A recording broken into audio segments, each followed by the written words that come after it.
அடுத்த தலைமுறை டிவியை பார்த்துக் கொண்டிருக்கிறீர்கள். காஞ்சிபுரம் மாவட்டத்தில் ஆகஸ்ட் 17 தமிழ் தேசிய எழுச்சி மாநாட்டுக்கான விசிக மண்டல கூட்டம் நடைபெறவுள்ளது. இதனைத் தொடர்ந்து திருமாவளவனின் பேச்சு அனைவரையும் ஈர்க்கும் வண்ணம் அமைந்துள்ளது. அவர் எதிர்க்கட்சியின் மீது அடுக்கடுக்கான குற்றச்சாட்டுகளையும் கூட்டணி வாதத்தையும் முன்வைக்கின்றார். அதில் தன் தலைமைத்துவத்தை தமிழ்நாட்டில் சிதைக்க சிலர் காழ்ப்புணர்ச்சியோடு செயல்பட்டு வருவதாகவும், கேரளா மற்றும் மேற்கு வங்கம் போன்று தமிழ்நாடும் கருத்து வேறுபாடு இருந்தாலும் கூட பாஜகவை எதிர்க்க அனைவரும் ஒன்று சேர்ந்து போராட வேண்டும் எனவும் அவர் கூறுகிறார். மேலும் திமுகவுக்கும் தவிகவுக்கும் ஒரே பொதுவான எதிரி பாஜக மட்டுமே எனவும் அவர் விளக்கமளிக்கிறார். இதேபோன்று பாஜக தமிழ்நாட்டில் வரக்கூடாது எனவும், தனிப்பட்ட வெறுப்பு இல்லை, ஆனால் கருத்தியல் மோதல் உண்டு எனவும் அவர் விளக்கமளித்துள்ளார். இதில் முதல் கூட்டத்தில் மாநாட்டிற்காக 13.64 லட்சம் நிதி வசூலாகி இருப்பது குறிப்பிடத்தக்கது.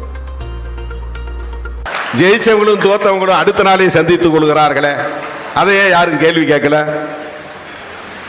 தீய சக்தின்னு சொன்னார் இல்லையா? இப்ப தீய சக்தின்னு சொன்னவர் எப்படி அவரை போய் தீய சக்தியை பார்க்கலாம் அப்படின்னு யாராவது விவாதம் நடத்தினாங்களா? அதுல என்ன அரசியல்? இப்ப 2 பேரும் ஒன்னா இருங்கப்பா, அப்பதான் பிஜேபியை எதிர்க்க முடியும் அப்படின்னு திருமாவளவன் சொன்னா, திருமாவளவனுக்கு என்னாச்சுன்னு கேட்கிறான். இந்த அரசியலை புரிந்து கொள்ளுகிற வலிமை அவர்களுக்கு இல்லை. அதுதான் பிரச்சனை. அம்பலப்படுத்துவதில் உறுதியாக இருப்பேன். நான் எங்கே சுற்றி வந்தாலும் தமிழ்நாட்டுக்குள் பிஜேபி வலிமை பெற்றுவிடக்கூடாது, RSS காலுண்டு விடக்கூடாது. அதுதான் என்னுடைய கவலை. திமுக கூட்டணி தோற்று போனது என்பது ஒரு கவலை. அதை விட நம் கண் முன்னாலேயே அதிமுகவை இப்படி சிதறடிக்கிறார்களே என்ற கவலை. திமுக மறுபடியும் ஆட்சிக்கு வரும் சூழல் தமிழ்நாட்டில் இருக்கிறதா என்ற கவலை. இந்த கவலையில உனக்கு ஏன் அப்படின்னு கேட்கலாம். கரெக்ட் தான் கேள்வி.